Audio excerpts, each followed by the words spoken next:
మీ సొంత ఇంటి కలను నిజం చేసుకోండి. వడ్డీ లేకుండా ఎలాంటి లోన్ తీసుకోవాలో మీకోసమే ఈ వెబినార్. ఎక్స్ట్రా మ్యారిటల్ అఫేర్ పెట్టుకొని ఇంటికి సరిగా రాకపోవడాలు, ఎక్కువ అక్కడే టైం స్పెండ్ చేయడం, ఇవన్నీ చేస్తూ ఉన్నప్పుడు ఆడదానికి మానసిక క్షోభ ఉంటుందంటారు. వాళ్ళు 10 కారణాలు ఎత్తుక్కుని ఎక్స్క్యూజెస్ కింద చెప్తూ ఉంటారు. నన్ను సరిగ్గా పట్టించుకోదనో, లేకపోతే నాకు సెక్షువల్ ఈ మగవాళ్ళు ఇలా చేయటానికి రీజన్స్ కూడా మనం కొన్ని వెతుక్కోవచ్చు. అంటే ఏంటి, ఫస్ట్ ఆఫ్ ఆల్ ఆవిడ ఎక్కడికి వెళ్ళలేదు, నిస్సహాయురాలు అనేది తెలిసినప్పుడు ఇంకా మీదకి ప్రియురాలతో ట్రిప్పులు వెళ్ళి వస్తూ ఉంటారు. భార్యను ఒకసారి కూడా ఎక్కడికి తీసుకెళ్ళరు. సో వీళ్ళు ఏంటంటే ఇక నామకే వాస్తే ఉన్నారు అంటే ఇంకా ప్రపంచంలో చెప్పుకోవడానికి ఒక మొగుడు ఉన్నాడు, ఒక భార్య ఉంది, అంతే. నమస్తే విజయ్ గారు. నమస్తే ఉషా. పెళ్ళిళ్ళు అయ్యి పిల్లలు డిగ్రీలో పెళ్ళిళ్ళ వయసుకు వచ్చిన తర్వాత ఎక్స్ట్రా మ్యారిటల్ అఫైర్స్ పెట్టుకోవడం సర్వసాధారణం అయిపోయింది. మనం రెగ్యులర్గా వీడియోస్లో చూస్తున్నాం. రీసెంట్గా మనకి తెలిసిన ఒక సంఘటన నేను చెప్తూ ఉన్నాను. ఎక్స్ట్రా మ్యారిటల్ అఫైర్ పెట్టుకొని ఇంటికి సరిగా రాకపోవడాలు, ఏం అడిగినా రెస్పాండ్ అవ్వకపోవడాలు, కాల్స్కి ఆన్సర్ చేయకపోవడాలు, ఎక్కువ అక్కడే టైం స్పెండ్ చేయడం, ఇవన్నీ చేస్తూ ఉన్నప్పుడు ఆడదానికి మానసిక క్షోభ ఉంటుందంటారు. తెలియకుండానే పిల్లల వయసుకు వచ్చిన తర్వాత పిల్లలకి ఏం చెప్పుకోవాలో కూడా తల్లికి ఒక ఇన్సెక్యూరిటీ ఉంటుంది. నానిలా అని వాళ్ళు అడగలేరు, నానిలా చేస్తున్నాడని తల్లి చెప్పుకోలేదు. అంటే ఈ హస్బెండ్స్ అందరికి ఏం చెప్పొచ్చు అంటున్నారు. అంటే ఈ కేసులో తప్పు ఆయన వైపే ఉంది కాబట్టి నేను వన్ సైడ్ మాట్లాడమని అడుగుతాను. ఎలా చూడొచ్చు మ్యామ్ వీటిని? ఎలా చూడొచ్చు అంటే ఏంటి చెప్తాం వీళ్ళకి. ఇప్పుడు వాళ్ళు చేసే తప్పని వాళ్ళకి తెలియపోతే అదొక రకం.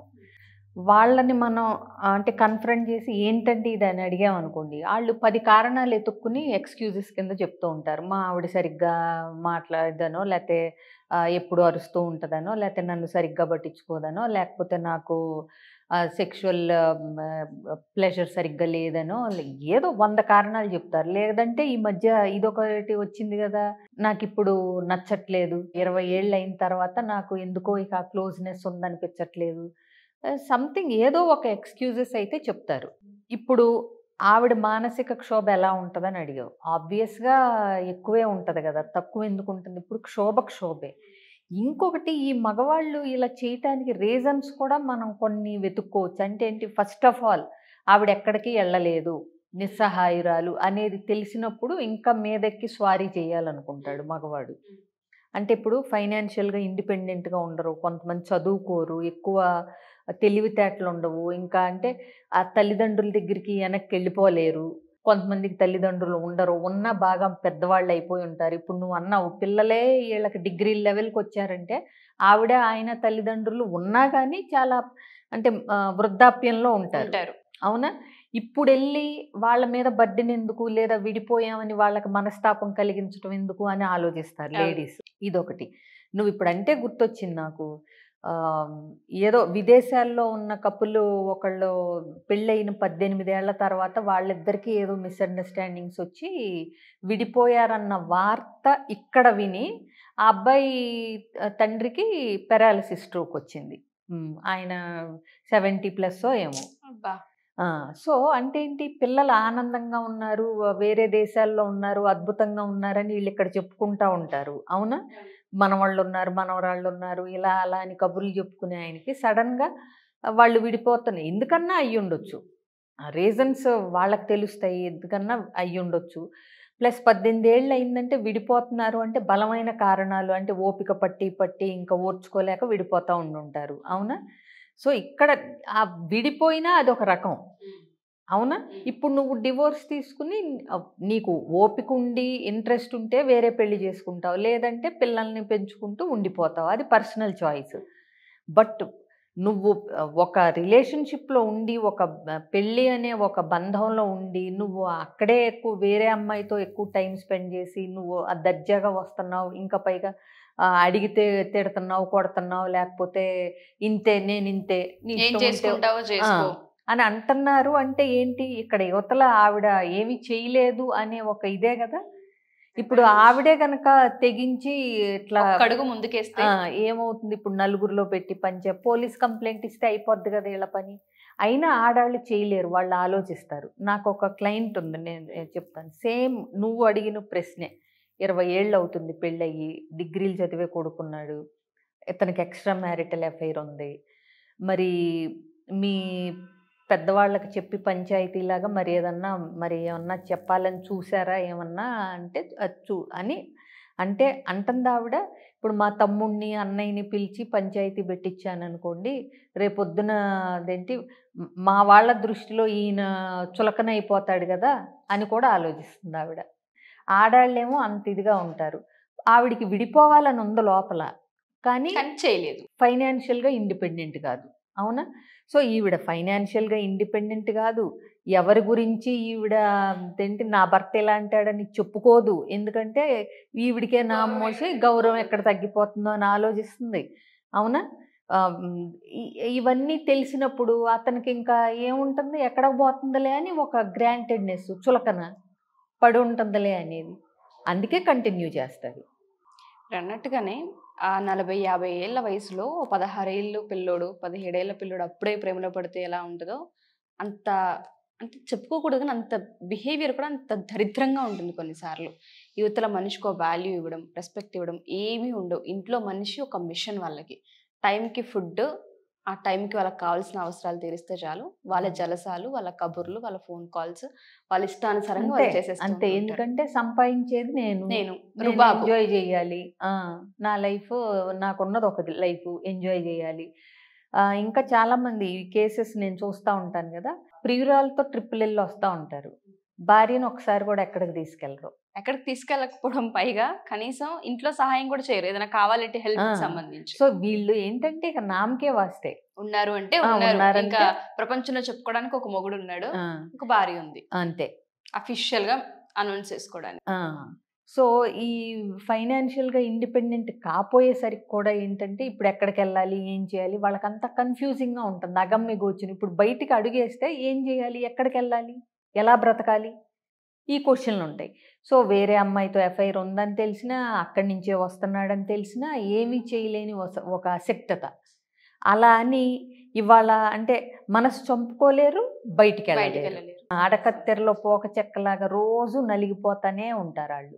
అంటే ఎలా మ్యామ్, కౌన్సిలింగ్ చేసినంత మాత్రాన మార్పు వస్తుందా అంటే కొన్నిసార్లు మనం చెప్పలేము. అది కూడా కౌన్సిలింగ్ ఎవరికి అవసరం అండి? ఇప్పుడు నేను ఏ డైరెక్షన్లో ఉన్నాను, మా ఇద్దరికి రోజు గొడవలు వస్తున్నాయి, మేము ఎక్కడ మార్చుకోవాలి, ఆలోచన విధానంలో మా ఇద్దరిలో ఏదన్నా తేడా ఉందా, ఇట్లాంటివి వచ్చినప్పుడు కౌన్సిలింగ్లు. కానీ సరే వేరే ఏదైనా సరే, నా వైఫ్తో నేను రోజు గొడవ పడుతూ ఉంటాను, లేదా నా హస్బెండ్తో నేను మాట్లాడినప్పుడల్లా గొడవ అవుతుంది, మా కమ్యూనికేషన్ ఎట్లా మార్చుకోవాలి, ఇలా ఏదైనా సరే, లేదా నేను అతని వల్ల ఇబ్బంది పడుతున్నాను, దీని నుంచి ఎలా బయటికి రావాలి, ఇట్లా ఉన్నప్పుడు ఒక రకంగా ఆవిడికి కౌన్సిలింగ్ తీసుకుంటే కనుక దీనిలోంచి మానసికంగా ఎలా బయటపడాలి అంటే స్ట్రాంగ్ అనేది తెలుస్తుంది. తప్పితే అతను మారాలి అంటే ఇప్పుడు అతనికి తెలుసు కదా, ఎఫ్ఐఆర్ మానేస్తే సంసారం బాగుంటుందనే విషయం తెలుసు, ఆవిడికి ఆ మనస్తాపం అనేది ఉండదు కదా.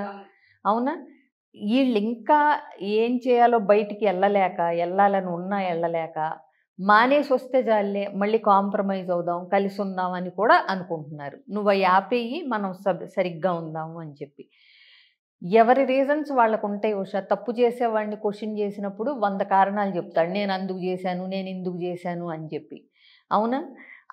అదే ఇప్పుడు సేమ్ రివర్స్లో చేస్తే, నువ్వు ఇందాక అంటున్నామ్మా ఒక అడుగు తెగిస్తే ఇటువైపు కూడా అని. ఇప్పుడు వాళ్ళు ఏమంటారు, ఒకసారి వీళ్ళు తెగించారు అనుకోండి, ఇప్పుడు ఈ అబ్బాయిలు వెళ్ళమనండి కావాలంటే అనేవాళ్ళు కూడా ఉన్నారు. ట్రూ. సో వీళ్ళకి ఏంటంటే బేసిక్గా క్యారెక్టర్లో ఒక విలువలు, ఒక సంప్రదాయం, ఒక పద్ధతి, ఒక పాడు ఇవి ఉంటే మనసు లాగినా కానీ అటువైపు తప్పుడు మార్గాల్లోకి వెళ్ళరు.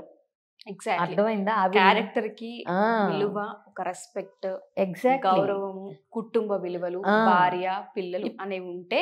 ఇంకొకటి, ఇప్పుడు పిల్లలకి ఏం ఎగ్జాంపుల్, ఏం రోల్ మోడల్ అవుతున్నాడు ఈయన? పొరపాటును కూడా అసలు రోల్ మోడల్ అవుతాడు. రేపొద్దున ఇప్పుడు ఈయనకి కొడుకున్నాడు అనుకోండి, ఓకే నేను కూడా విచ్చలవిడిగా నాకు నచ్చిన అమ్మాయిలతో ఉండొచ్చు, నా పెళ్ళాం ఏం చేయలేదు పడి ఉంటుంది అని అనుకుంటాడు. లేదంటే నా భార్యని బాగా చూసుకోవాలి, మా నాన్నలాగా కాదను అని అనుకుంటాడు. రెండోది అనుకుంటే పర్వాలా, వెల్ అండ్ గుడ్. మొదటిదనుకుంటే మీ అమ్మ కాబట్టి భరించింది, భరిస్తూ ఉంది. కానీ ఈ కాలం అమ్మాయి ఉంటుందా? నలుగురిలో నానా హంగామా చేసి వెళ్ళిపోతుంది. మనం ఒక బాధ్యతాయుతమైన పొజిషన్లోకి వచ్చి ఒక పెళ్లి చేసుకున్నాక, నేను అనేది ఇప్పుడు రాముళ్ళగా ఏకపత్ని వ్రతము, సీత లేకపోయినా ఒంటరిగా ఉండాలి, ఇవన్నీ ఇప్పుడు మనం ఎలాగూ చెప్పట్లేదు పురాణాలు. ఇప్పుడు ఏం చెప్తున్నావు? మీకు నచ్చకపోతే పద్ధతిగా విడిపోండి, నచ్చిన వాళ్ళతో ఉండండి, అంతే తప్పితే 2 పడవల మీద కాళ్ళేసి 2 జీవితాలు నాశనం చెయ్యొద్దు అనేది చెప్తున్నాం. సో ఇందులో మీరు అన్నట్టుగానే ఆడవాళ్ళ గురించి అడుగుతున్నాను నేను. ఎవరైతే మానసిక క్షోభ అనుభవిస్తూ బయటికి వెళ్తే మేము బతకలేము, ఫినాన్షియల్లీ ఇండిపెండెంట్ మేము లేము, మాకు ఎలా బతకాలో తెలియదు, జీవితం మొత్తం అయితే పేరెంట్స్, లేదు అంటే పెళ్లి చేసుకున్నాక ఆ మనిషి, తర్వాత పిల్లలు, మాకు ఈ ప్రపంచమే తెలుసని ఆడవాళ్ళు ఉంటుంటారు. ఎక్స్ట్రా మ్యారిటల్ అఫైర్స్ ఉన్నప్పుడు మగవాళ్ళు ఎప్పుడైతే జీవితాల్లో చూస్తూ ఉంటుంటామో, కక్కలేక మింగలేక జీవితాన్ని ముందుకు తీసుకెళ్ళలేక కుక్కిన పేనుల్లా పనుండే ఆడవాళ్ళు కోకొల్లలు ప్రస్తుత సమాజంలో. వాళ్ళకి మనం అంటే వాళ్ళకు ఒక ధైర్యాన్ని ఇవ్వాలన్నా, ముందుకు వెళ్ళాలి అనుకున్నా, మనిషితో సంబంధం లేకుండా వాళ్ళు హ్యాపీ లైఫ్ లీడ్ చేయాలనుకున్నా, దీని నుంచి హీల్ అవ్వాలనుకున్నా మనం ఏం చెప్పొచ్చు అంటే హోప్ని ఏ విధంగా క్రియేట్ చేయొచ్చు అంటాం? ముందు అతనిలో మార్పు తీసుకురావటానికి ప్రయత్నించాలి. నయానో భయానో ఏదో ఒకటి చెప్పి ఆప్షన్స్ అంటే మార్చుకునే విధంగా ట్రై చేయగలగాలి. లేదు అంటే ఫైనాన్షియల్గా ఇండిపెండెంట్ కాకపోయినా అసలు మామూలుగా దాన్ని యాక్సెప్ట్ చేయగలుగుతున్నారా లేదప్పుడు యాక్సెప్ట్ అన్నా చేయగలగాలి, లేదంటే వదిలేసుకోగలగాలి. అటు ఇటు కాకుండా ఉన్నప్పుడు ఏమవుతుందంటే వాళ్ళకి అదొక దిగులు లాంటిది, తెలియకుండానే ఫిజికల్లీ మెంటలీ చాలా డిస్టర్బ్ అయ్యే అవకాశం ఉంది. లేదు పిల్లల్ని చూసుకుంటూ పిల్లలకి ఇప్పుడు చాలామంది ఆ వేలో వెళ్ళిపోతారు. ఏంటంటే ఇంట్లో 2 రూమ్మేట్స్ ఉన్నట్టు ఉంటారు. ఇక అది చదువుకున్నా చదువుకోకపోయినా ఆ మనిషికి ఆత్మాభిమానం, చదువుకిను ఫైనాన్షియల్ స్టేటస్తో సంబంధం ఉండదు. అవునా? కొంతమంది చాలా గట్టిగా ఉంటారు. సరే పిల్లల కోసం ఇప్పుడు సరే వెళ్ళిపోతే బ్రతకలేము అనుకున్నప్పుడు కొంతమంది ఏం చేస్తారు, నీ బ్రతుకు నీది, నా బ్రతుకు నాది, మనం పేరుకే భార్యాభర్తలు, ఇలా కన్విన్స్ చేసుకుని మనసుని సమాధానపరుచుకునే వాళ్ళు కూడా ఉన్నారు. ఇది రైట్, ఇది రాంగ్, ఇది ఇలానే చేయండి, ఇది కరెక్ట్, ఇది సరైన విధానం, ఇది తప్పు అని మనం చెప్పటానికి లేదు. ఎందుకంటే అనుభవించే వాళ్ళకే తెలుస్తుంది అది. సో ఏదైనా నేనేమంటానంటే ఖచ్చితంగా ఒక క్లారిటీతో చెయ్యాలి. ఏం చేసినా అంటే నువ్వు సమాజం కోసం పిల్లల కోసం కలిసి ఉంటున్నావా, ఇంకంతే. రోజు ఏడుస్తూ రోజు బాధపడుతూ ఉండకు, యాక్సెప్ట్ చెయ్యి. లేదు వదిలేసుకోవడమే, ఉన్నా లేడు అనుకో, అంతే. లేదు కూలోనాలో చేసుకునైనా నేను బ్రతుకుతాను కానీ ఇతన్ని పొడ మాత్రం నేను భరించలేను అంటావా, అది ఓకే, హ్యాపీగా పక్కకొచ్చు. సో ఇట్లా అందుకే నేను అంటున్నాను, ఏది కరెక్ట్ కాదు, ఏది తప్పు కాదు, నీకు ఏది మనశ్శాంతినిస్తుంది అది క్లారిటీ. ఎగ్జాక్ట్లీ ఆ క్లారిటీ ఉంచుకోవాలి. ఏది చేసినా తప్పు కాదు. ఆవిడ భర్తకి ఎక్స్ట్రా మ్యారిటల్ అఫైర్ ఉంది అయినా ఆవిడ కలిసి ఉంటుందంటే ఆవిడ స్టోరీ ఆవిడది, ఆవిడ ప్రాబ్లమ్స్ ఆవిడ ఎందుకు కలిసి ఉంటుందో మనకు తెలియదు. కాబట్టి మీరు ఏది చేసినా ఒక క్లారిటీతో దాన్ని ఒప్పుకోగలిగి మనశ్శాంతితో మీరు ఉండగలిగేలాగా మీ లైఫ్ మీరు జీవించండి. ఒక క్లారిటీ అనేది ఉంటే జీవితాన్ని నయానో భయానో కాస్త కష్టమైనా గుండెని గట్టిగా మాత్రం చేసుకోగలిగితే ఫ్యూచర్ బాగుంటుంది వాళ్ళది. ఈ హస్బెండ్స్ విషయానికి వస్తే కొన్ని రోజులకి కాకపోయినా కొన్ని రోజులకైనా వాళ్ళు చేసిన తప్ప వాళ్ళకి తెలుస్తూ ఉంటుంది. రిగ్రెట్ ఫీల్ అయ్యే రోజులు వచ్చినప్పుడు మన అనుకున్న వాళ్ళు పక్కన ఉండరు. ఆ రోజు తెలుస్తుంది ఆ పెయిన్ ఏంటి అనేది. అప్పటిదాకా వెయిట్ చేయగలిగితే తెలుసుకుని రిగ్రెట్ ఫీల్ అయ్యి వెనక్కి వస్తే కూడా 2 రకాలు. మళ్ళీ క్షమించే వాళ్ళు కొంతమంది ఉంటారు, నేను క్షమించలేను అనేవాళ్ళు కొంతమంది ఉంటారు. అది తప్పు కాదు, మనం ఏది చెప్పలేము. ఎందుకంటే ఆ అమ్మాయికైనా హర్ట్, ఆ గాయం ఎంత డీప్ గా ఇవన్నీ ఆలోచించుకోవాలి. అంతే. ఇప్పుడు కొంతమంది ఏం చేస్తారు, తప్పు తెలుసుకున్నాడు కదా, తిరిగి వచ్చాడు కదా, నువ్వు ఒప్పుకోవాలి కదా అని. ఈ 10 ఏళ్ళు చూసి అనుభవించింది మాత్రం ఎవరు మాట్లాడారు. సో అది ఆ అమ్మాయి చేతిలో ఉంది బాల్. ఇప్పుడు తన నిర్ణయం. క్షమించగలిగి ఆహ్వానించగలిగిందా, ఓకే. క్షమించలేదు, నువ్వు చేసిన దాన్ని నేను యాక్సెప్ట్ చేయలేను, గెట్ అవుట్ అందా, అది ఓకే. సో అందుకే అంటుంది, ఎవరి నిర్ణయం వాళ్ళు తీసుకుని దానికి బాధ్యతాయుతంగా ఆ నిర్ణయానికి సంబంధించిన కాన్సిక్వెన్సెస్ను కూడా వాళ్ళు ఫేస్ చేసేలాగా ఉండగలగాలి. సో మీరు చెప్పినట్టుగానే ఎవరైనా సరే మా ఈ వీడియో కనుక చూస్తే ఎక్స్ట్రా మ్యారిటల్ అఫేర్లో మగవాళ్ళు ఎవరైతే ఉన్నారో ఆ జీవితం తాత్కాలికం మాత్రమే. చాలా సందర్భాల్లో చాలా స్టోరీస్ మనం విన్నాం. సో దయచేసి ఆడదానికి క్షోభ మాత్రం పెట్టొద్దు. ఒకసారికి 2 సార్లు మా వీడియో కనుక మీకు చూస్తే మీకు తెలుస్తూ ఉంటుంది. ఎవరైనా వీటిలో మేము ఉన్నాము, బయటికి రావాలనుకుంటున్నాం, లేదా కొన్ని అట్రాక్షన్స్కి గురవుతున్నాం, ఎలా ఓవర్కమ్ చేయాలో తెలియట్లేదు మాకు అనుకునే వాళ్ళు ఎవరైతే ఉంటుంటారో ఖచ్చితంగా విజయ పెద్దన్న గారు కౌన్సిలింగ్ తీసుకుంటారు. మీకు ఒక సొల్యూషన్ అండ్ దాంతోపాటు క్లారిటీ కనిపిస్తూ ఉంటుంది. సో దయచేసి ఎవరైనా సరే ఈ ప్రాబ్లంతో కనుక ఉంటే, దాని నుంచి బయటపడడానికి ప్రయత్నిస్తూ ఉంటే మా కౌన్సిలింగ్ మీకు ఖచ్చితంగా హెల్ప్ అవుతుంది. కింద స్క్రోల్ అవుతున్న కాంటాక్ట్ నెంబర్ని కాంటాక్ట్ చేస్తే విజయ పెద్దన్న గారి టీం మీకు పూర్తి వివరాలను అందిస్తారు. Thank you ma'am. Thank you so much. Suman టీవీలో మీ పర్సనల్ అండ్ బిజినెస్ ప్రమోషన్స్ కోసం కింది నెంబర్కి కాంటాక్ట్ చేయండి.